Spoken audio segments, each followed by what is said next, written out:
Opening round of the Memorial Tournament presented by Nationwide, and Jordan Spieth firing up the crowd on the 12th. Spieth finds the bunker off the tee, not much room to work with, and he dunks it for a deuce. Spieth would be off and running, a 6 under 66 for Jordan. Afternoon wave, and what a show put on by Jason Dufner. Hit 17 greens in regulation, including this at the par 5 7th. Dufner's second from 247. Duff would make eagle en route to a Memorial best 7 under 65. Good for a share of the lead. We're live next.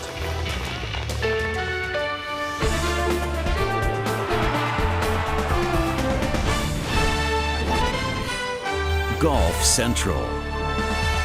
Brought to you by Titleist. Everything they do at the Memorial Tournament is first class, and that would include the old scoreboard that has David Lingmerth and Jason Dufner at the top of the board at 7 under after beautiful starts to this 2017 Memorial Tournament presented by Nationwide. And with that, we welcome you live here just beyond the 14th green at the beautiful course here at Muirfield. Ryan Burr, along with John Cook, who of course went to Ohio State, won on the PGA Tour, former #1 player in the world, David Duval. And David, I start with you. We saw a lot of really good play from the guys that were playing well. They were able to take it low, a couple 65s out there. And from some of the absolute world's best, real struggles just to get it around this golf course. What happened today? Well, I think you saw the golf course exert itself in that it demands precise hitting, good driving, but not as much as approaches into the green. Second shot golf course entirely, and the people who did that well succeeded. You have to get it in the right place on this golf course. You have to give yourself a good look from certain spots on these greens. Not surprised. I'm kind of surprised with the scores a little bit. You know, they're really a lot of low scores, but really in the end, does it surprise you when the best players in the world get on a perfectly manicured golf course on a virtually winless day and shoot low scores? No. More surprising is the Jason Day, Dustin Johnson, Billy Horschel, Adam Hadwin. Those scores are more surprising than the good scores. Just absolutely struggling out there, John. But as David indicated, the good was really good at times. It was, and the golf course was it was receptive enough. The golf ball is going far. It was a perfect wind day, perfect weather day, sunshine. Like I said, very receptive type of the greens. And once you get the golf ball in the right areas, and the guys that are up on top, Jason Dufner and David Lingmerth, they hit the ball like the perfect distance to get right to the turning points, to get those alleyways into these greens that Jack had built to, just for this purpose. And it's no surprise that those guys are playing well, but I am very surprised that Jason Day and Dustin Johnson didn't quite figure it out today. They didn't quite have it from tee to green. John, you lived on this golf course. Have you ever seen it look this good? This is as good as it gets. I mean, it's always in pristine shape, always has been. You don't get weather like this very often around here, so you got to take advantage of this. But I do have a sneaking suspicion that the scores will kind of level out getting towards the weekend. As the sun comes out, the greens get a little bit firmer, course gets a little bit faster. Jack will have these pins in some spots that you can't find. All right, well, let's get to today and what happened. And certainly early this morning, it was Jordan Spieth. We were wondering when that breakout round would happen. Had missed consecutive cuts heading into last week at Colonial, where he defended. Played a beautiful round on Sunday to get into the mix, and then came out and played some great golf here on Thursday. Started on the back nine, and Spieth right out of the get-go finds himself in really an impossible spot to make par. Yeah, he actually was very fortunate. The ball got into the bunker. That could have easily found the water, and that's disaster. But what do you do from there? You 1 foot out of the bunker, and you just hope it. Otherwise, he just turned a 4 or a 5 into a 2. So just like that, Spieth is at 2 under to the 15th. David still at 2 under. This is the putt we have not seen go in much this year. No, not at all. And he's starting to talk of his confidence, regaining that. He's starting to talk of how he's putting it well again. And as he starts to make those mid-range putts, that's what put him to the top of the world. He did bogey 17, now his third at 18. From a virtually impossible position right there. He had to put the ball up in the air. He could have hit that. He could have pitched this ball 30, 40 yards off the front of the green, but he chose to go left, use the slope, just to contain it just enough to have a look at par, and from there just laid it up and took his bogey and just move on to the front nine. So it is back-to-back bogeys for Spieth. You wondered how he'd respond in the front, and he just responded with some of the best golf we've seen from him this year. In quite some time, exactly. Taking advantage of a perfectly positioned drive, just throwing it over the front edge of the green, getting it to check right behind the hole. make that easy tap in to move himself back to 2 under. To 5, and this is when he really started to cook. Yeah, absolutely. He laid it up into a perfect position, 72 yards, flights the ball down, 2-spin, check, hold your position. Beautifully played shot just behind the hole. Of course, that one will go right in the middle. And now another one of these birdies that we used to believe was commonplace for Jordan Spieth from 17 feet. That gets him to 4 under, but he's not done. Just 3 holes to remain, but the 7th, it's a par 5. Once again, just a perfect number for the iron. Well, he's controlling the trajectory incredibly well right now, hence you can control the distance and the spin. This hole's cut over this bunker on the back right. You got to get it land right behind it, check and come back a little bit. He does just that, giving himself a great look from 9 or 10 feet down the hill. You can see how touchy it is, but he is walking them in again, and watch out. He loves fast greens, 3 birdies in a row. He's at 5 under, heading to his last of the day, the 9th. And once again, it's a number from the fairway, 138, that he's all over. And he's been driving the ball much better this week so far in this first round. Like David alluded to, you got control of trajectory, you got control of your distance control of your spin, hit it in there 2 feet. Great way to finish the day. There were several times at Colonial where he hit 4 fairways. Today he hits 10, which allows him, which is the strength of the game this year, which has been his short irons, to show he did that. Just 25 putts. All in all, it is good for a 6 under 66 for Jordan. He spoke with Todd Lewis.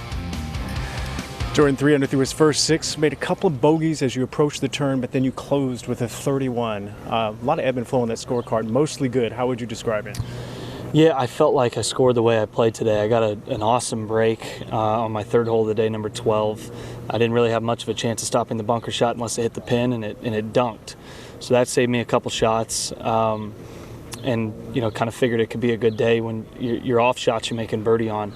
But an awesome back 9 on the front 9 for us, and a great finish. You get more opportunities on that 9, so it's about staying patient after making a couple bogeys on some hard holes, and allowing myself to hit the ball to the right spots to have some chances. Short game's getting close. It's closer and closer. Last week was a great week for it. Today was important. It's almost to where I feel totally comfortable on the greens. It's nice to be playing on fast greens too. Yeah, let's talk about last week and your great finish there. Did that open up the optimism as you made your way to Ohio? Yeah, I felt like we were actually optimistic for missing 2 cuts in a row. I mean, I kept reiterating that we were very close. Yeah. That it was a short game off here, or a bad break here, or whatever it may be, or one bad swing from getting something going, and it was. And kind of felt that way, and just needed to stay patient with it and not get too frustrated. And Michael and Cameron did a great job in that stretch of making sure that what I was saying was what I was believing, that it was that close. And we went back after I kind of fixed my alignment on the putting. We went back last week to the old trusty putter and rolled a few in, gained a stroke and a half around, and I've been striking the ball well enough that if you're gaining strokes on the field putting, then you're going to have a chance to win tournaments. And the last couple rounds last week into the first round this week are very optimistic when we look forward to the rest of this week, and then obviously the U.S. Open in a couple. You played well here. You made the cut every time. You've tied for 3rd here a couple of years ago. You've got a good golf brain. What is it about this golf course and this tournament that's special to you? Well, it's actually as different as it looks. It plays pretty similar to Augusta in the fact that it's a 2nd shot golf course where it's not the toughest off the tee, but playing to certain sides of the fairways have big advantages on angles into pins. It's tough to get the ball below the hole, same as Augusta, unless you're in the right spot when you're attacking, and then take your medicine if you're not, and recognize from mid-range. On other courses where it might seem like you can knock in a 15-footer, out here you really have to play defensive because these greens are as fast as we see all year. So I love that. I love that it's strategic, and I love that it requires some touch, a lot of touch around the greens, and especially on the greens. And we've had some success, and then we've had some rounds where it wasn't so great, where I tried to do too much. So fortunately, after today's start, I can stay patient and stay in it. And for Jordan, he says he was close and trying to trend into this direction. You think about where he was at the Dean in DeLuca on Friday. He was +3 at one point, and it was a real possibility that he'd miss a 3rd consecutive cut for the first time in his career. He fought to make the cut, then had a real impressive weekend to tie for 2nd, and obviously off to a great start here at the Memorial with a 6 under par. When you look at Jordan Spieth, and he is judged differently than everyone else, David. You think about so many guys that will miss cuts here and there, and we don't even really mention it. I'm talking about world-class players, but with Jordan, he almost gets the Tiger rule that if he misses a cut or has a bad round, it's on the microscope. Is that fair to him? In some ways it's fair. Ultimately, no. I believe the answer is no, because golf is hard. Yes. Players miss cuts, and there's not another Tiger Woods playing right now. There's not another Jack Nicklaus playing right now. Incredibly great world-class players. But you play yourself into that position, and so you're going to get those critiques. But I go back to him struggling to make the cut in Fort Worth after 2 missed cuts in a row, believing he's been close, being told by his caddy, by his coach, people around, you're right there, you're close. And sometimes we hear these things and we're like, yeah, whatever. But fighting to make the cut is just that little bit of impetus you need to really realize you're not even that close anymore, you're there. You're there. Okay, and so what you've thought for so long, for a number of weeks, it turns out to be true, and then kind of the light goes off. And that's exactly what happened to him over the weekend. Gave himself a chance to win the golf tournament. Opens up beautifully here. You heard him talking about his putting. And he's the type of player that he's hitting his short irons really beautifully this year. He needs to get in the fairway a little more often than he has. But if he starts making those 15, 20 footers again, that's what we watched happen a couple years ago when he was making them routinely like 6 footers. Yeah. That's what put him up to the top of the world. No doubt. Yeah, and we as professionals kind of get into the habit sometimes of trying to fake ourselves into playing well. And he kept saying he was close, and his caddy and coach both reiterated the fact that you are close. And like David said, you look for signs. You look for, grinding on Friday afternoon to make the cut. That's one step. Then playing well on the weekend, maybe backdoor a top 10, or find yourself in position to win a golf tournament. Those are great steps, and that just shows you that he was close and he believed it himself. Sometimes we fake ourselves out and say, but we're not really that close. He was pretty close, and he gets to driving the ball good like he did today. Yeah. I mean, the door is wide open for him. And golf is better when Jordan Spieth is playing well. We look forward to a lot of Jordan Spieth Friday, Saturday, and Sunday here at the Memorial Tournament. The guys that Jordan was playing with today, Kevin Kisner, fresh off of his win a week ago at Colonial. And Kisner, we know he can flat strike the ball. Here he's at 14. Second shot from just 111 yards. Just perfectly played, uses the slope perfectly, controls that spin, little downhill 2-foot tap in for Kevin. Birdie to get to 2 under now at the par 5 15th, his third from 91. Doing exactly what you need to do with a wedge in your hand, putting it into the safe spots, using the slope to your advantage, controlling the distances, giving yourself those good looks around Muirfield Village. Hard to believe the third member of this group was Justin Thomas. He too has 3 wins this season, but none in the continental United States. He has a win in Malaysia and 2 in Hawaii. Maybe this is the week JT returns. 41 feet from behind the pin at 13, down the hill, lets it feed, goes right in the center. Thomas off to the fast start, so that he moves to the front 9, his back 9, looking for another birdie, this time at 1. After a beautiful approach shot, getting it exactly pin high, getting him about as good of a look as you can, jumping to 5 under. He would bogey 2, but now at 3, a chance to get it back. Always a good chance here at number 3 if you put your tee shot in the fairway, a birdie opportunity, and he doesn't waste it. Justin Thomas makes birdie there at 3 from 11 feet, shooting 5 under par. Yeah, 67 for Thomas, so he's got to feel really good heading in to Friday as we take a look at our leaderboard. Jason Duffner, David Lingmerth, we'll get into those guys in a little bit, but Spieth and Thomas putting on a show this morning, and for Justin Thomas, it's been a long time coming. He spoke with Todd. Justin got off to a blazing start, 4 under through your first 5 holes, and then kind of slowed down a bit. How would you describe the early start, and then what happened after?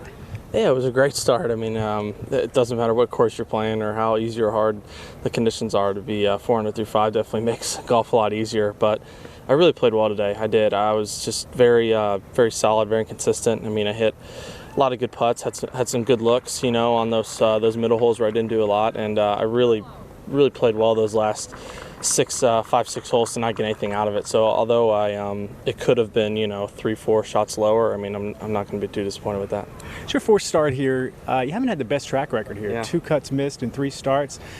Is there a different mindset or a different approach towards this year's edition? I'm just playing better. All right, fair enough. I mean, I was playing so bad. I mean, last year, this event was probably the worst I've ever swung at my life. I could not hit it on the planet. And then the year before that, I just had a bad Friday. I had a good Thursday. And it's weird. I love the course. It's a place I really enjoy playing. And it's fun because you can go out and have rounds like that. You know, you can make 8, 9, 10 birdies in a round, but then if you're not playing well, it's a struggle. So I enjoy courses like that, and I mean, my game feels like it's in a good spot.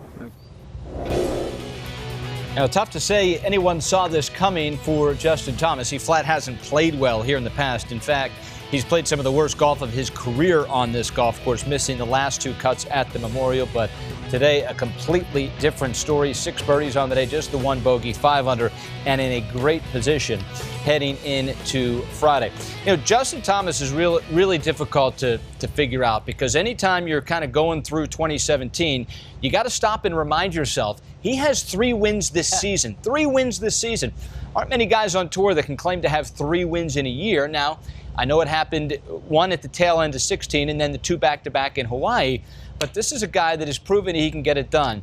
How important do you think it is for him to get over the hump, John, in the continental U.S.? Well, yeah, absolutely, and this is taking advantage of this opportunity. He hasn't played very well here in the past, but maybe he's figured this golf course out where, just like at TPC at Sawgrass, you have to put your golf ball in positions from 280 to 300, not 315, not 320, and he's figured that out. That's why he played well around here today. He put the golf ball in the right spots, but I think it's very important for Justin to, you know, establish something here in the continental United States, start winning, you know, more and more golf tournaments, because this kid can really play, be a great asset on the Ryder Cup team, on the President's Cup team. I think, you know, he's got to show himself and show us that he can win, you know, on the soil here.